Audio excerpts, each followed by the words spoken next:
Hi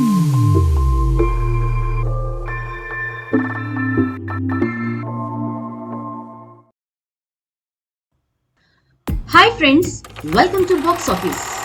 ఈరోజు మన box office లో హనుమాన్ మూవీ రివ్యూ చూద్దాం.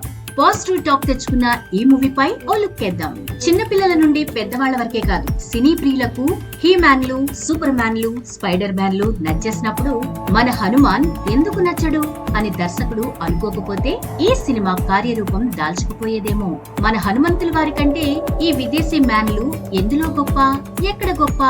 ఈ ఆలోచన ప్రతిసారి వస్తూనే ఉంటుంది. మన దేవుళ్లలో హనుమాన్కు ప్రతి ఒక్కరూ భక్తులే. కానీ ఈ తరం పిల్లలు ఆన్లైన్ గేమ్స్ వల్ల మన దేవుళ్లను మర్చిపోయే పరిస్థితికి వచ్చారు. ఇప్పుడు ఈ సినిమాని చిన్నపిల్లలే కాదు, పెద్దవాళ్లు కూడా ఇష్టపడ్డారు అంటే దానికి కారణం హనుమాన్ మన సూపర్ హీరో కాబట్టి. బహుశా ఇదే పాయింట్ ప్రశాంత్ వర్మను కూడా ఆకర్షించి ఉంటుంది. సంజీవనిని హనుమంతుడు భుజాలపై నెత్తుకున్నట్లు ఈ హనుమాన్ కథని ప్రశాంత్ వర్మ నెత్తిమీద వేసుకున్నాడు. మరి ఈ సినిమా ప్రేక్షకుల ముందుకొచ్చింది. ఇప్పుడు ఆ సినిమా విశేషాలేంటో ఈ రివ్యూలో చూసేద్దాం. ఇక స్టోరీ పాయింట్ విషయానికి వస్తే, ఓ చిన్న కుగ్రామంలో చిన్న చిన్న దొంగతనాలు చేస్తూ తిరిగే తుంటరి కుర్రాడు హనుమంతుడు, అంటే తేజ సజ్జ. కొన్ని పరిణామాల రీత్యా భజరంగ హనుమాన్ శక్తుల్ని పొందుతాడు తేజ. మరి తాను ఈ శక్తిని ఎలా పొందగలిగాడు? అసలు ఆ శక్తి భూమిపై ఎలా నిక్షిప్తమయ్యింది? మరి ఈ శక్తి కోసం మైఖేల్ ఎలా తెలుసుకుని వస్తాడు? హనుమంతుడికి మైఖేల్ కి ఎలాంటి పోరాటం జరిగింది? ఈ కథలో హనుమంతుడి పాత్ర ఏంటి? ఇదంతా తెలుసుకోవాలంటే తెరపై చూడాల్సిందే.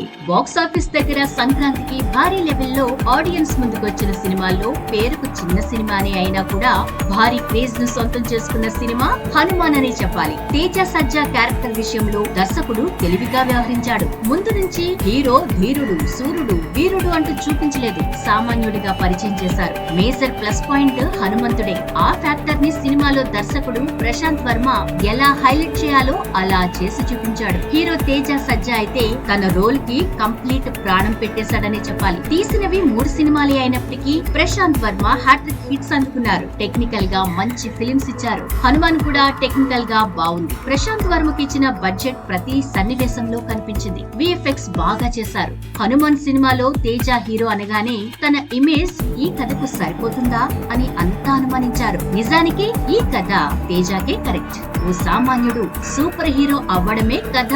అందుకే తేజాకి ఇది మరో సక్సెస్ అయ్యిందనే చెప్పాలి. ఇక హీరోయిన్ అమృత అయ్యర్ కూడా ఈ చిత్రంలో మంచి పాత్ర పోషించింది. హీరోతో ట్రావెల్ చేస్తూ బ్యూటిఫుల్ లుక్స్ తో ఆకట్టుకుంది ఈ అమ్మడు. వీరితో పాటుగా వరలక్ష్మి శరత్ కుమార్ చాలా పవర్ఫుల్ రోల్ లో కనిపించారు. తను చాలా నేచురల్ గా పర్ఫార్మెన్స్ అందించింది. ఇక ఈ సంక్రాంతి పండగకి perfect family entertainer Hanuman. Super hero సినిమాలు అంటే పిల్లలు ఎక్కువ ఇంట్రెస్ట్ చూపిస్తారు కాబట్టి మొదటి ఛాన్స్ హనుమాన్ అవుతుందనే చెప్పాలి. మీకు కూడా హనుమాన్ మూవీ నచ్చినట్లయితే ఎందుకు నచ్చిందో కామెంట్ చేయండి. ఇలాంటి latest movie reviews and updates కోసం ఇప్పుడే స్కైలైన్ కవరేజ్ ని సబ్స్క్రైబ్ చేసుకోండి.